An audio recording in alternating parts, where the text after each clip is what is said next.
Hello friends, स्वागत है आपका मेरी कहानियों की दुनिया में। आज जो कहानी मैं आपके सामने लेकर आई हूँ वो है भाई तो अब जोरू का गुलाम हो गया है। मीना, इतने दिनों से ना ही दिनेश का कोई फोन आया ना ही नेहा का। पता करो सब ठीक तो है ना? रमेश चिंतित होते हुए बोले। अरे, जब उसे हमारी फिक्र नहीं है तो आप क्यों टेंशन ले रहे हो? ठीक ही होगा, एंजॉय कर रहा होगा अपनी बीवी के साथ, और क्या। नेहा ने तो पिछले 15-20 दिनों से फोन तक नहीं किया। माँ थी तो हफ्ते में एक बार फोन कर दिया करती थी। अब तो उसे हमारे से क्या मतलब। उसके मायके वाले हैं ना उसका हाल बांटने के लिए। मैंने भी नहीं किया फोन। जब उन्हें हमारी जरूरत ही नहीं है तो फिर मैं क्यों उनकी चिंता करूं। मुझे भी उनसे कोई मतलब नहीं है। मीना भुनभुनाते हुए बोली। अरे भाई, उनका फोन नहीं आया तो तुम लगा लो। हो सकता है किसी काम में बिजी हो या कहीं गए हो। मैं भी ऑफिस के काम में इतना बिजी रहता हूँ कि फोन करने का समय ही नहीं निकलता। पति की बातों को अनसुना कर रीना अपने काम में लग गई। मीना का छोटा भाई दिनेश उससे बहुत प्यार करता था। मीना भी अपने भाई से बहुत प्यार करती थी। पर जब से दिनेश ने अपनी पसंद की लड़की नेहा से शादी कर ली तो रीना को हर समय यही डर सताता रहता था कि कहीं उसकी भाभी उसे भाई से दूर ना कर दें।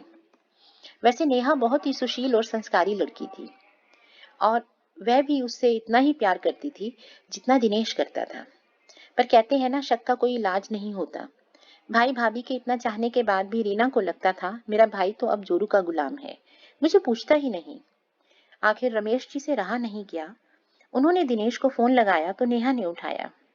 हेलो जीजा जी, कैसे हैं आप सब? भाई, हम सब तो ठीक हैं। आप लोग कैसे हो? बड़े दिनों से आपका कोई फोन नहीं आया तो मुझे चिंता होने लगी। रमेश का इतना कहना ही था कि नेहा फोन पर ही रोने लगी। क्या बताऊं जीजा जी, पिछले 15-20 दिन से हम लोग बहुत परेशान चल रहे हैं। वो दिनेश को। क्या हुआ दिनेश को? तो उसने बताया, दिनेश का एक्सीडेंट हो गया था। एक टांग में फ्रैक्चर हुआ है। आज ये टेस्ट तो कल वो टेस्ट, बस इसी भाग दौड़ में लगे रहे। दिनेश बहुत नर्वस हो गए हैं। हमने दीदी को इसलिए नहीं बताया कि वो सुनकर दुखी हो जाएंगी। इस पर जीजा जी ने कहा, मुझे तो बता सकती थी ना। अच्छा ये बताओ अब कैसा है दिनेश? हम सब तुम्हारे साथ हैं, किसी बात की चिंता मत करो। दिनेश से बात कराओ। नेहा ने दिनेश को फोन दे दिया। नमस्ते जीजा जी। बस बैठे बिठाए ये प्रॉब्लम आ गई, पता नहीं अब ठीक से चल भी पाऊंगा या नहीं। इस पर वे बोले, ऐसा क्यों कह रहे हो दिनेश? कुछ नहीं होगा तुम्हें, ईश्वर सब ठीक करेंगे। बस अपनी विल पावर स्ट्रांग रखो। रमेश ने इतना बोला ही था कि रीना चाय लेकर आ गई और बोली, किसको स्ट्रांग बनने के लिए कह रहे हो? लो अपने भाई से बात करो। रमेश रीना को फोन देते हुए बोले। तो रीना ने कहा, भाई तू बदल गया है। अब वो पहले जैसा नहीं रहा। एक पल को भी नहीं रह पाता था मेरे बिना। कितना प्यार था अपनी दीदी से तुझे। अब तो एक फोन करने की फुर्सत नहीं मिलती। बस अपने परिवार में मस्त रहता है। मीना फोन पर दिनेश को उलाहने पे उलाहने देती जा रही थी तो दिनेश के सब्र का बांध टूट गया। दुखी होते हुए बोला, दीदी मैं आज भी आपसे उतना ही प्यार करता हूँ। आपसे मिलने को तरसता हूँ पर। तो रीना बोली, क्या हुआ छोटू? प्लीज बता ना अपनी दी को, क्या छुपा रहा है मुझसे? दुखी होते हुए दिनेश ने अपने एक्सीडेंट के बारे में रीना को बताया तो रीना की आंखों में आंसू आ गए। उसे अपने पर बहुत गुस्सा आया। क्यों उसने अपने छोटे भाई को दुखी किया? रो मत मेरे भाई, तुझे कुछ नहीं होगा। तू जल्दी ही ठीक होकर फिर से वैसे ही चलने लगेगा। हम सब तेरे साथ हैं।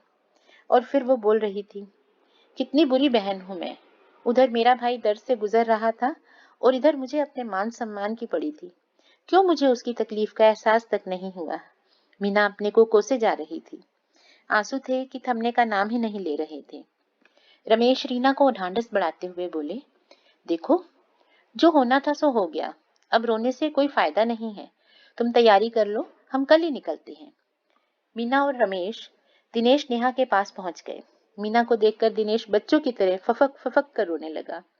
तो रीना बोली, अब मैं आ गई हूं ना, तुझे कुछ नहीं होने दूंगी। मीना दिनेश को प्यार से सहलाते हुए बोली। नेहा को भी उसने गले से लगा लिया। अपनों का साथ पाकर दिनेश का मनोबल बढ़ गया। मीना और रमेश पूरी शिद्दत से दिनेश की सेवा कर रहे थे। दोनों का प्यार और साथ पाकर नेहा की उदासी भी दूर हो गई। भावनात्मक रूप से वो भी अब अपने को मजबूत महसूस कर रही थी। आज रीना और रमेश अपने घर वापस जा रहे थे तो मीना और दिनेश को गले लगाते हुए वह बोली, भाई मुझे माफ कर देना, मैं तुझे गलत समझ बैठी थी। जरूरी नहीं कि हमेशा भाई ही गलत हो, बहन भी गलत हो सकती है। हमारी प्यारी दीदी कभी गलत नहीं हो सकती। गलती तो हमारी थी जो इतने दिनों तक आपको फोन नहीं किया।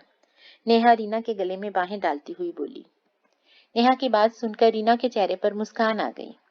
दिलों में जो कुछ समय के लिए दूरियां आ गई थी वो नजदीकियों में बदल गई। नेहा ने रमेश और रीना का शुक्रिया अदा किया और चलते चलते रीना ने भाई भाभी को प्यार किया और हिदायत देते हुए बोली, कैसी भी परिस्थिति हो, समय निकालकर अपनी बहन को फोन जरूर करते रहना। पता है ना अपनी बहन का, फिर उल्टा सीधा सोचने लगती है। मीना की बात सुनकर सब हंसने लगे। सुखद माहौल में रीना और रमेश अपने घर को रवाना हो गए। दोस्तों, हमें कभी भी अपनों पर बेवजह शक नहीं करना चाहिए, क्योंकि ये शक दूरियों का कारण बनता है, जैसा कि इस कहानी में हुआ था। अगर थोड़े समय के लिए हमारे किसी प्यारे का, हमारी बहन हो या भाई हो, फोन नहीं आता, तो बजाय इसके कि हम ये सोचें कि वो हमसे दूर हो गया है या उसके जीवन साथी ने, भाभी ने या हमारे बहन के परिवार ने उसे हमसे दूर कर दिया है, हमें ये समझना चाहिए कि कहीं उनको कोई परेशानी तो नहीं है। हमें खुद आगे बढ़कर अपने रिश्तों को संभालना होगा। दोस्तों, इस कहानी के बारे में आपकी क्या राय है, आप मुझे कमेंट करके बताइए और मेरे वीडियोस को लाइक करें, शेयर करें। अगर आपको कहानियां सुनना पसंद है तो आप मेरे चैनल को सब्सक्राइब कर सकते हैं, ताकि हर आने वाली नई कहानी आपको जल्दी से मिल जाए। आप मेरी कहानियों को उन सब लोगों के साथ शेयर करें जिन्हें कहानियां सुनना पसंद है। Thank you.